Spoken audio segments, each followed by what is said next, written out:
হাসিনার প্রতারকদেরকে যারা খুন করেছে, যারা লুট করেছে, যারা আমার করে কানাডায় বাড়ি করেছে, এখনো 3.5 মাস অতিবাহিত হলো, এখনো কেন আইনের আওতায় আনা হলো? বিগত দিনের আন্দোলনরত সকল দলের দাবি বাংলাদেশে নির্বাচনের রোড ম্যাপ দিতে হবে। বাংলাদেশে যে অপতৎপরতা শুরু করেছে এদেরকে রুখে দিতে হলে জনপ্রতিনিধি সরকারের দরকার। 18 কোটি মানুষের দিকে তাকিয়ে এদেরকে প্রতিহত করতে হবে। এরা চোর, এরা ডাকাত, এরা আমার বাবার দেশ হিসাবে দেশকে ব্যবহার করেছে। তারা হিন্দুস্তানের দালাল,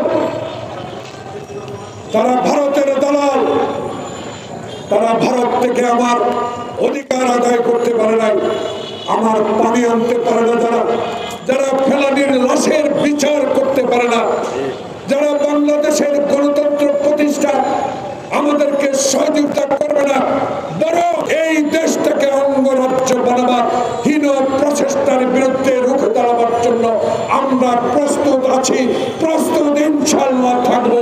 কেউ আমাদেরকে দমাতে পারবে না।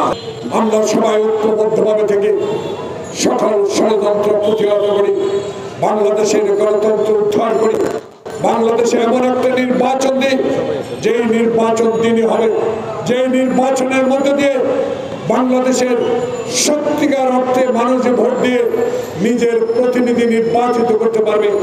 এই অনুরোধ আমাদের রইল এবং আমরা আপনার সাথে আছি, আপনার সাথে থাকবো।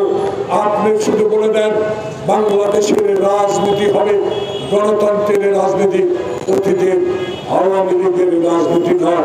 বাংলাদেশের রাজনীতি হবে সংবিধানের রাজনীতি, বাংলাদেশের রাজনীতি হবে গরিব মেহনতি মানুষের রাজনীতি, বাংলাদেশের রাজনীতি হবে ডিম, চাল, সবজি যেন আমি আমাদের ক্রয় ক্ষমতার মধ্য দিয়ে আমরা কিনতে পারি, এমন একটি সরকারের দরকার।